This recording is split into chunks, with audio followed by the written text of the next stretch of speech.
Welcome to Ari's Financial, your trusted guide to SMSF property investing. In this video, we break down the 10 critical clauses every SMSF loan agreement must have to protect your retirement fund and stay ATO compliant. Stay with us. This could save your financial future. Welcome to this explainer. Okay, today we're taking what might normally look like a super dry, complex legal document and transforming it into a literal protective blueprint for your retirement wealth. Think of it kind of like pouring the foundation for a house, right? If there's a tiny crack in it, everything built on top is at risk. So, if you're a trustee considering property investment for your self-managed super fund, you really need to pay close attention, because what we're about to cover is the absolute foundation of your future financial security. Now, let me ask you a question right off the bat, and I want you to be completely honest with yourself. Is your retirement wealth truly protected? It's an incredibly high-stakes game when you use your SMSF to borrow money for property. Getting the loan agreement right isn't just some regulatory checkbox to keep the accountants happy. It's the actual, tangible shield guarding your life savings. And, well, if you get it wrong, severe financial penalties and ATO audits absolutely await non-compliant loans. A poorly structured agreement isn't just a minor whoops moment. We're talking about triggering massive tax bills, potentially stripping your fund of its concessional tax status, or even being forced into a premature property sale. That's exactly why the clauses we're diving into today are completely 100% non-negotiable. All right, let's get into it. We're going to demystify the 10 critical clauses of your loan agreement by grouping them into 4 main pillars: the protective structure, the financial reality, the compliance mandate, and finally, the future and the exit. Starting off with Pillar 1, the protective structure. This is all about building a literal shield around your broader retirement assets. The core of this fortress is Clause 1, the Limited Recourse Borrowing Arrangement, or LRBA. Now, I know that sounds like intense financial jargon, but simply put, it's a loan framework where the lender's recovery rights, if things go sideways and you default, are strictly restricted to the single purchased asset. That means there's no way the lender can touch the rest of your super fund. This limited recourse is your ultimate shield. Building on that shield, Clause 3 handles the security and collateral provisions. You actually have to split the ownership of the property using what the industry calls a bare trust.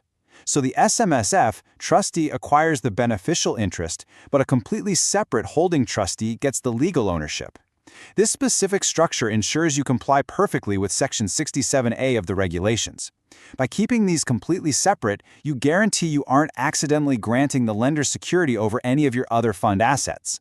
Then there's Clause 5, which dictates the single acquirable asset rules. Under the law, your borrowed friends can only buy one specific asset. This clause explicitly identifies one property, strictly prohibits using the funds for multiple purchases, and even bans property improvements that would alter the fundamental character of that asset. You're buying one specific thing, and your agreement has to reflect that unambiguously so you avoid severe regulatory breaches. And to prove just how serious this structural setup is, listen to this straight from the Australian Taxation Office. They state, "The regulatory environment for SMSF borrowing funds underlines a commitment to safeguarding the fund's assets through limited recourse borrowing arrangements." Basically, the ATO demands this exact framework because they want your fund protected just as much as you do. Okay, moving on to Pillar 2, the financial reality. Here, we're shifting gears from legal frameworks to managing the strict commercial numbers without triggering any penalties. This brings us right to Clause 2, which covers the loan amount, term, and interest rate. The absolutely crucial point here is that your terms must match market conditions perfectly. The loan amount, the duration, which is usually around 15 to 30 years, and the interest rate must be entirely commercial in nature. If you try to give your SMSF a sweetheart deal with some impossibly low interest rate, maybe treating yourself as your own favorite customer, yeah, that is a massive red flag that's going to draw immediate regulatory fire from the ATO. Next up is Clause 4, repayment and default provisions. This requires a strict payment frequency, usually monthly, with very clear allocations of what goes to principal and what goes to interest. It also details specific early repayment options and strictly limits the lender's remedies upon default.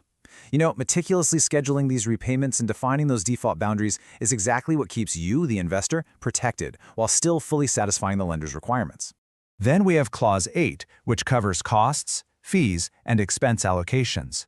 Your agreement needs to explicitly allocate exactly which fees go where. We're talking setup costs like legal fees, ongoing costs like insurance, property valuations, and even exit break fees. Knowing exactly who bears which cost, whether it's the SMSF itself or the holding trustee, prevents some very messy compliance headaches down the line. That leads us into Pillar 3, the compliance mandate, following the ATO's strict rulebook. Now, for a lot of people, this is the most intimidating part of SMSF investing, but having these clauses locked in takes the fear right out of it. 45%. Let that number sink in. This is the terrifying non-arm's length income, or NALI, tax rate tied to Clause 6. Remember earlier when we talked about commercial terms? Well, if your transaction isn't conducted at arm's length, meaning it doesn't reflect independent market conditions, your investment income isn't going to get that nice concessional 15% super rate. Instead, it gets slapped with a massive 45% penalty tax rate. Ouch. So, to prevent that nightmare scenario, we rely on Clause 7, compliance declarations.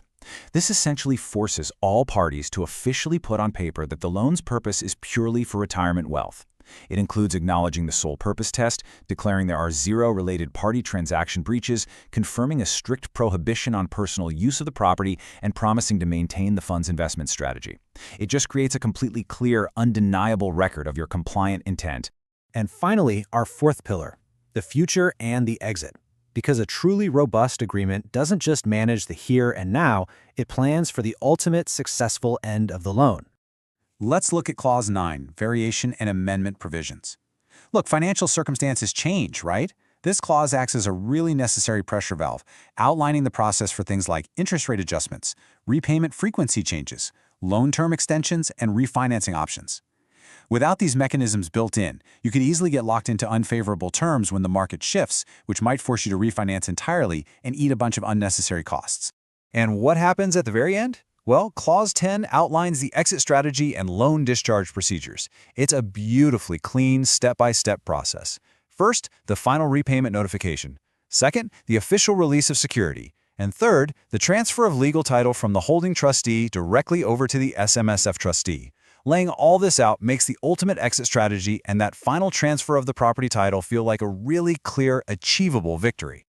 The senior lending specialist at Ares Financial hit the nail on the head with this one.